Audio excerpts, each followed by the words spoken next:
Well, the current policy of the United States in the Middle East obviously is to contribute to the stability and the security in the region. We're taking a look at a fairly unstable situation in the Middle East right now, between the Houthis, the Gaza war, a potential entrance of Hezbollah into the war, and of course, the presence of Iranian-backed militias inside of Iraq.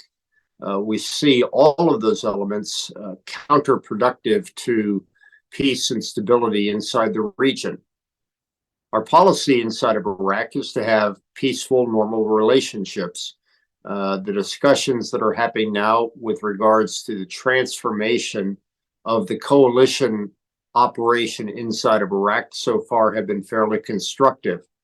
Again, we feel that the major issue with Iraq right now is the fight against ISIS in Syria, and the ability of the Americans and its coalition partners to continue that fight while accepting a change in the status of the relationship inside of Iraq. Well, again, we came at the invitation of the nation of Iraq, and we could certainly leave if our presence is seen as unconstructive. However, I think what Baghdad is trying to do right now is find a acceptable relationship between the coalition nations and the need for Iraq to maintain some assistance in critical military capabilities. Well, if the American troops withdraw, then of course we would not expect to be attacked by the Iranian-backed militias inside the country. I think the only remaining element would be the United States Embassy. And of course, we will defend the United States Embassy, as that's not only United States property, but it's also the presence of American diplomats in there. Self-protection is the right of any country. It is the responsibility of the country where the embassies stand to protect those. But the United States will not hesitate that if Iraq is unable or unwilling to protect the embassy, that we would take whatever actions are necessary if the embassy is under threat.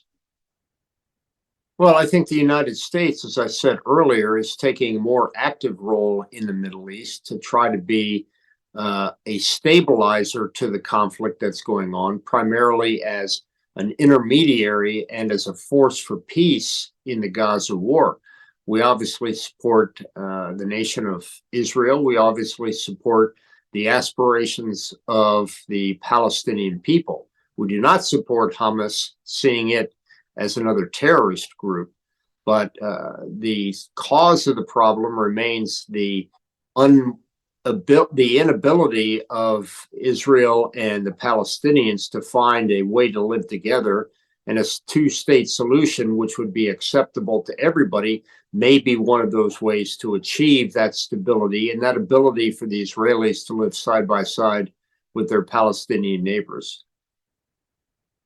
Well, again, much of it has to do with a belief that the United States is an occupying force, which of course it is not, which gives justification for the Iranians to declare that as part of the axis of resistance, a muqawama, which would permit the Iranian-backed militias inside of Iraq justifiably to try to push the occupiers out.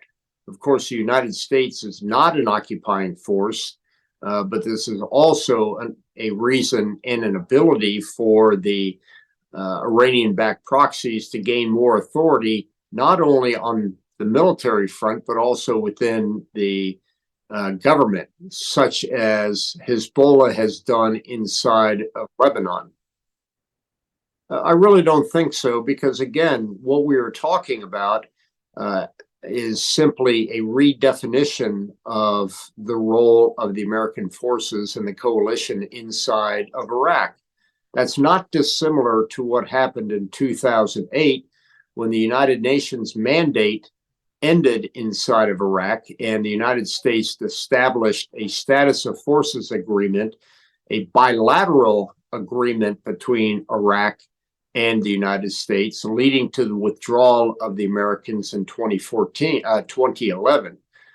However, I think what well, again, we're not talking about a withdrawal from Iraq. We're talking about a redefinition of the role for the military, very much as the Iraqi government has expressed, as we have with 100 nations around the world.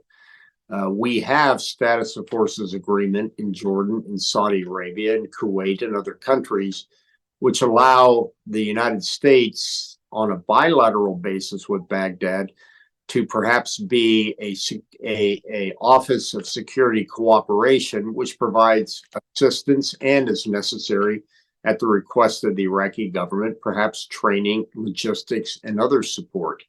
I would envision that being the relationship, which was the same relationship we had between 2011 and 2014 until Daesh invaded the country and the Iraqis needed more assistance to help fight against Daesh. That's why they invited the United States coalition to come in. But that coalition can't survive forever and doesn't need to survive forever now that the Iraqi security forces can shoulder most of the responsibility for defending the country against Daesh.